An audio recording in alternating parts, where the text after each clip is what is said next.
അപ്പം നമസ്കാരം. കുറച്ച് ഈർക്കലുകളും ഒരു കാർഡ്ബോർഡ് സംഘടിപ്പിച്ചിട്ടുണ്ട്. കുറച്ച് കട്ടിയോ നീളം കൂടുതലുള്ള കാർഡ്ബോർഡ് കയ്യിൽ കിട്ടി, അത് നന്നായിരുന്നു. പക്ഷേ എൻ്റെ കയ്യിൽ കിട്ടിയത് ഇതായിപ്പോയി. ഇനി നമ്മളിതാ 2 ലൈൻ അതുപോലെ അപ്പുറത്തും വരച്ച് കൊടുക്കുന്നുണ്ട്. ഇനി ശ്രദ്ധിക്കേണ്ടത് ഒരു ചെറിയ മാർക്കിങ്ങിൻ്റെ വ്യത്യാസം മാത്രമാണ്. ഞാനൊരു 4ൻ്റെ മൾട്ടിപ്പിൾ ആയിട്ടാണ് മാർക്ക് ചെയ്ത് കൊടുത്തത്.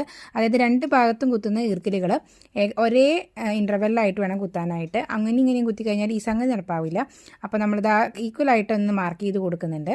ഇനി ഇതിൻ്റെ മുകളിൽ ഓരോ ഈർക്കലുകളും ചെറിയ പീസാക്കിയിട്ട് നമ്മളൊന്ന് കുത്തി കൊടുക്കുന്നുണ്ട്. ഞാനിത് പെയിൻ്റ് അടിക്കാനായിട്ട് പോയിട്ടില്ല, കാരണം ഇത് സംഗതി ശരിയാവുമോ എന്ന് അറിയില്ല. എന്നിട്ട് മതിയില്ലേ വെറുതെ പെയിൻ്റ് അടിക്കാനായിട്ട്.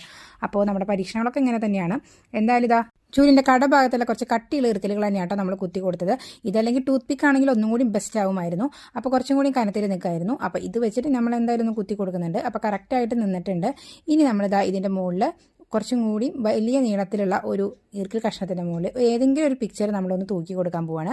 അപ്പോൾ പിക്ചർ തൂക്കണതിന് മുന്നേയായിട്ട് പിക്ചറിൻ്റെ ബാക്കിലായിട്ട് ഒരു കോയിൻ നമ്മളൊന്ന് ഇതുപോലെ ഒട്ടിച്ച് ചേർക്കണം, കുറച്ച് വെയിറ്റ് കിട്ടാനായിട്ട്. സെല്ലോട്ട് ഉപയോഗിച്ചിട്ട് ഒട്ടിച്ചാൽ മതി. അത് കഴിഞ്ഞിട്ട് ഈ ഈർക്കലിൻ്റെ മുകളിലൊന്ന് കണക്ട് ചെയ്ത് കൊടുത്തിട്ടു 2 അറ്റമും ഒന്ന് ചെറുതാക്കി ഒന്ന് കട്ട് ചെയ്തിട്ട് ഇതിൻ്റെ ഇടയിലായിട്ട് വെച്ച് കൊടുക്കാൻ പോവാണ്. ഇതിങ്ങനെ ആടി അവസാനം വരെ എത്തും. അപ്പോൾ നമ്മൾ സാൻഡ് ക്ലോക്കൊക്കെ ഉണ്ടാക്കാറില്ല, അതുപോലെ നമ്മുടെ ഡെസ്ക് ഡെക്കറേറ്റ് ചെയ്യാൻ പറ്റുന്ന ഒരു വേറെ ഐറ്റം. കണ്ട് ഇഷ്ടപ്പെട്ട ലൈക്ക് ചെയ്യാൻ മറക്കല്ലേ.